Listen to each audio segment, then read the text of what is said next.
नमस्कार प्रिय बच्चों, आप सभी का स्वागत है। गंगा महात्म्य के कारण अपनी विशिष्ट पहचान बनाने वाले रीतिकाल के कवि पद्माकर को हम पढ़ रहे हैं। आज हम छंद संख्या 6 और 7 को पढ़ेंगे। क्रम संख्या 6 स्क्रीन पर मौजूद है, आप उसे देख सकते हैं।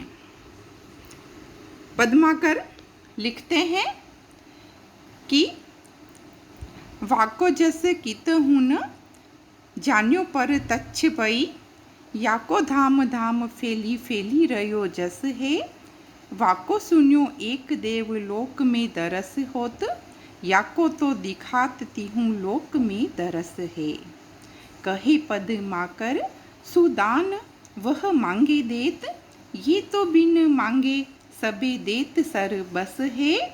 आछो अभिराम कहे पूरन सकल काम, गंगा जू को नाम काम तरु ते सरस है। प्रस्तुत छंद में देव नदी गंगा और देव वृक्ष कल्प वृक्ष की तुलना करते हुए गंगा की श्रेष्ठता सिद्ध की है। बच्चों, पहले मैं आप सभी को कल्प वृक्ष का परिचय दे देती हूँ कि वेद और पुराणों में कल्प वृक्ष का उल्लेख मिलता है। यह स्वर्ग लोक का एक विशेष वृक्ष है और पुराणों के अनुसार जब समुद्र मंथन किया गया था तब उसमें से 14 रत्नों में से एक कल्पवृक्ष भी था, जिसे इंद्र ने स्वर्ग में रख लिया था। पौराणिक मान्यता यह है कि इस वृक्ष के नीचे बैठकर व्यक्ति जो भी मांगता है वह इच्छा तुरंत पूरी हो जाती है। तो यह जानकर आपको यह तो पता लग ही गया होगा कि कल्प वृक्ष का कितना महत्व है, क्योंकि वह देव वृक्ष है। और इधर गंगा भी क्या कहलाती है? देव नदी कहलाती है। तो इन दोनों में ही कवि पद्माकर ने तुलना की है। पद्माकर कहते हैं कि वाको जस कित हुन जान्यो पर तच्छ पई। वाको का तात्पर्य यहाँ पे किसके लिए आया? वह अर्थात जो कल्प वृक्ष है ना, कि कल्प वृक्ष का जो यश है वह कहीं पर भी इस प्रकार से प्रत्यक्ष नहीं हुआ है जैसा कि गंगा का हुआ है ना। द्वितीय पंक्ति में गंगा का महत्व बताया है कि याको यानी इसका धाम धाम फैली फैली रयो जस है। इसका यश तो गांव गांव में अर्थात प्रत्येक जगह पर यश फैला हुआ है। हालांकि दोनों का संबंध स्वर्गलोक से है। कल्पवृक्ष भी स्वर्ग में स्थित है और गंगा भी स्वर्ग से आई हुई नदी है, लेकिन फिर भी कल्प वृक्ष का यश इतना अधिक प्रत्यक्ष नहीं है, अर्थात इतना अधिक फैला हुआ नहीं है जितना कि गंगा का फैला हुआ है। गंगा तो घर घर तक, आंगन आंगन तक, प्रत्येक जगह फैली हुई है, क्योंकि प्रत्येक घर में गंगा का पानी उसके महात्म्य के कारण होता ही होता है। वाको सुन्यो एक देवलोक में दरस होत, याको तो दिखात तिहूँ लोक में दरस है। वाको वही कल्प वृक्ष के लिए आया कि सुना है कि कल्प वृक्ष के जो दर्शन हैं वह केवल स्वर्ग लोक में ही होते हैं, क्योंकि स्वर्ग का वृक्ष है वो। लेकिन याको गंगा का तो जो दर्शन है वह तीनों ही लोकों में अर्थात पृथ्वी, स्वर्ग और पाताल में होता है। अर्थात तीनों लोकों में गंगा जो है वह फैली हुई है ना, स्वर्ग की नदी है और यह धरती से लेकर के पाताल तक फैली हुई है ना। सब इसके दर्शन से और इससे लाभान्वित होते हैं।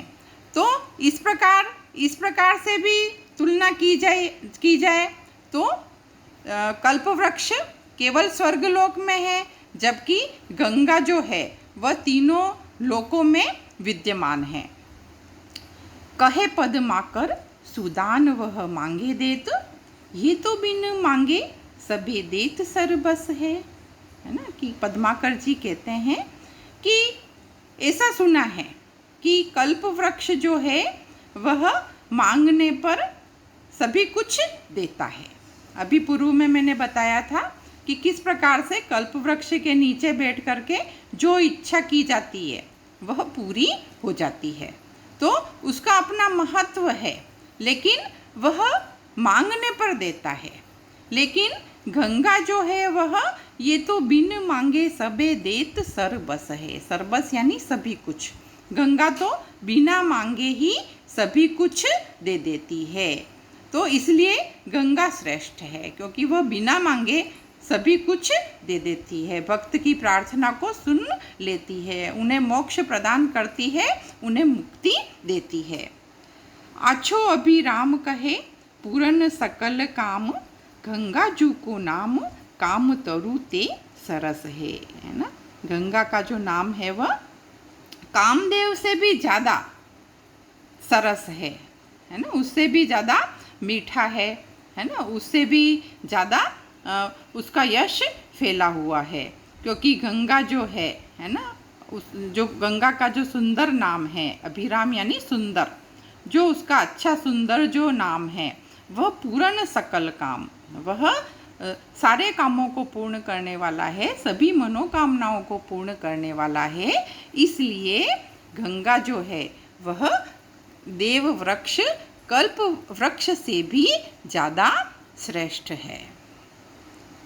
इसमें भक्ति रस अभिव्यक्त हुआ है, गंगा के प्रति असीम भक्ति भावना अभिव्यक्त हुई है, जिसके कारण पद्माकर ने यहाँ पर कल्प वृक्ष और गंगा दोनों की तुलना की है और गंगा को यहाँ पर श्रेष्ठ बताया है। यहाँ पे बच्चों गंगा और कल्प वृक्ष की तुलना की गई है, इसलिए यहाँ पे तुल्य योगिता अलंकार है और उसमें से गंगा को श्रेष्ठ बताया है, इसलिए विशेषोक्ति अलंकार भी है। अन्य अलंकारों में धाम धाम और फेली फेली दोनों में ही पुनरुक्ति प्रकाश अलंकार है। आछो अभिराम में छेकानुप्रास अलंकार है। साहित्यिक ब्रिज भाषा का प्रयोग किया गया है और कवित्त छंद है। अगला छंद देखिए कि पद्माकर लिखते हैं कि केंदो तीहूँ लोक की सिंगार की विशाल माल, केंदो जगी जग में जमाते तीर्थन की, कहे पद्माकर विराजे सुर सिंधुधार, केंदो दूधधार कामधेनु के थन की, भूपति भगीरथ के जस को जुलूस केंदो, प्रगति तपस्या केंदो पूरी जन्नु जन की, केंदो कछु राखे राका पति सो इलाका भारी, भूमि की सलाका की पताका पुण्य घन की। प्रस्तुत छंद में गंगा के प्रभाव, सुंदरता और उसके महत्व को विविध प्रमाणों के साथ प्रस्तुत किया गया है कि गंगा की सुंदरता, उसके प्रभाव का चित्रण करते हुए पद्माकर कहते हैं कि केंदो तीहूँ लोक की सिंगार की विशाल माल, कि यह जो गंगा नदी है वह तीनों लोकों की विशाल माला है, अर्थात तीनों लोकों का यह श्रृंगार करती है। जैसे विशाल माला होती है, वह श्रृंगार की शोभा जो है वह बढ़ा देती है ना। गंगा नदी को तीनों लोकों का श्रृंगार कहा है, क्योंकि वह जो है वह पृथ्वी, आकाश और पाताल तीनों में ही बहती है। तो तीनों की ही शोभा को यह द्विगुणित कर रही है। तीनों इसके महात्म्य को जानते हैं। तो यहाँ पर केंदो शब्द आया है, तो या तो है ना, केंदो शब्द जो है वह या का सूचक होता है कि या तो यह तीनों लोकों के है ना श्रृंगार की विशाल माला है, या फिर जगी जग में जमाती तीर्थन की, या यह गंगा जो है वह समस्त तीर्थों की जमाती अर्थात समूह, जमाती किसे कहते हैं? समूह को, समस्त तीर्थों का समूह है। अर्थात तीर्थों का समूह का तात्पर्य है कि सभी तीर्थ एक ही जगह पर उपस्थित हो गए हैं, है ना। वैसे सभी लोग अलग अलग तीर्थ स्थानों पर जाते हैं, लेकिन गंगा तो इतनी महान तीर्थ स्थली मानी जाती है कि उसे तीर्थों का समूह कह दिया है कि सब जगह जाओ और गंगा के यहाँ पर जाओ। तो गंगा जो है वह अकेले समस्त तीर्थों के पुण्य को देने वाली है। कहे पद्माकर विराजे सुरसिंधु धार।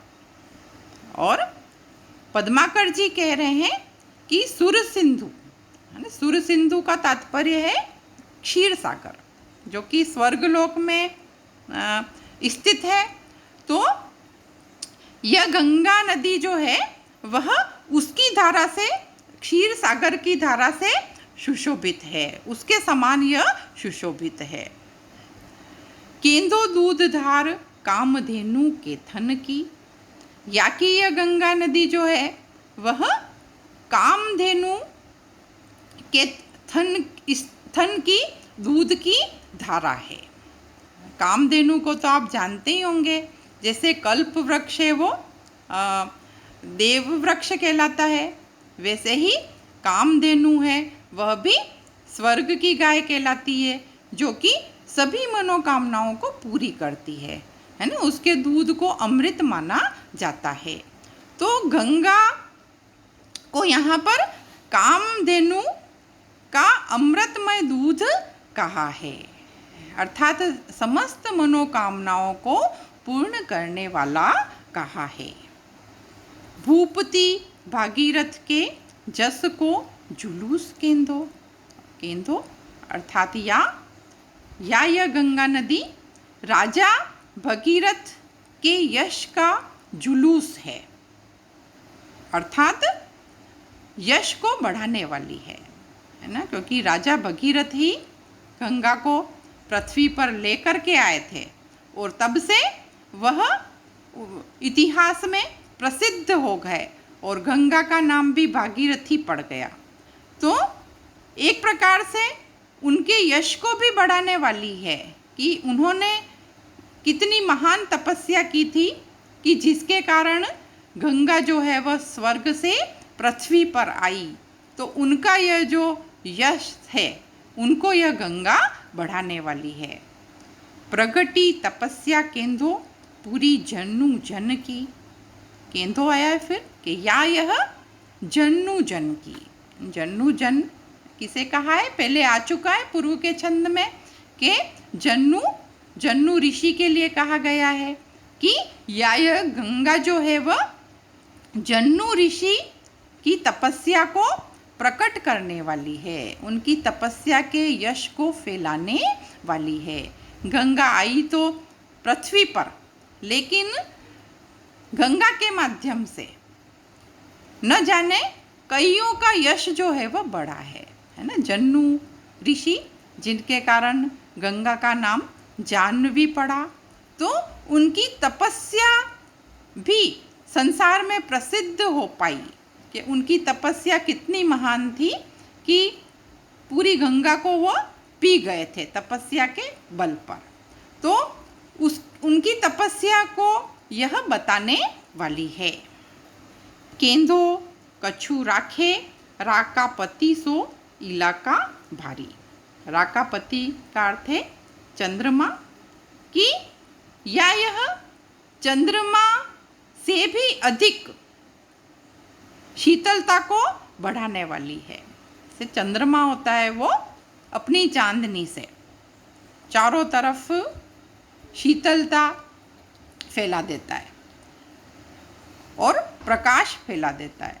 तो यह गंगा जो है वह शीतलता में चंद्रमा के समान है और उससे कुछ ज़्यादा ही है भूमि की शलाका की पताका पुण्यगण की। या फिर ये गंगा नदी जो है वह भूमि की शलाका है और पताका पुण्यगण की, है ना। ये जो पुण्यात्मा जो मनुष्य है ना, उनकी पताका है, अर्थात उनके यश को बढ़ाने वाली है, अर्थात उनकी कीर्ति को बढ़ाने वाली है। इस प्रकार बच्चों, इसमें गंगा का कई तरह से वंदन किया गया है, स्तवन किया गया है, गंगा के महत्व को बताया गया है। इसमें भी भक्ति रस है, जिसमें गंगा के प्रति अपार श्रद्धा अभिव्यक्त हुई है। इसमें अलंकार देख लीजिए कि जगी जग में छेकानुप्रास अलंकार है और केंदो केंदो कई बार यहाँ पर आया है। केंदो शब्द जो है वह संदेह अलंकार का वाचक शब्द होता है, इसलिए यहाँ पर संदेह अलंकार है। और यह संदेह किस लिए उत्पन्न हुआ है? क्योंकि गंगा से बहुत ज़्यादा प्रभावित है कवि, है ना।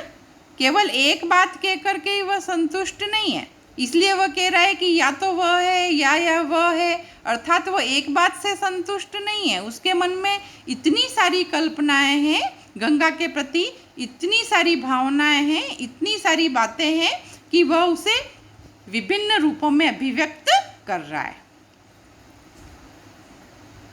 भूपति भगीरथ में छेकानुप्रास अलंकार है, जन्नू जनकी में भी छेकानुप्रास अलंकार है, केंदो कछु में छेकानुप्रास अलंकार है और इसमें भी कवित्व छंद है